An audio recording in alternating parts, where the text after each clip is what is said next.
ഞാൻ തപസിരുന്നു ഒന്നു കാണുവാൻ.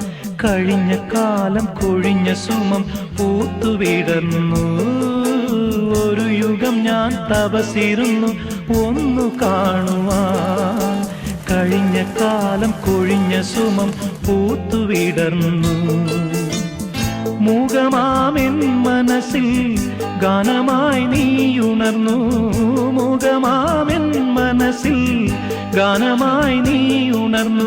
ഹൃദയമൃദുല തന്ത്രിയേന്തി ദേവാംഗം വൈശാഖ സന്ധ്യേ നിൻ ചുണ്ടിലെന്തേ അരുണ സഖിതൻ അധര കാന്തിയോ.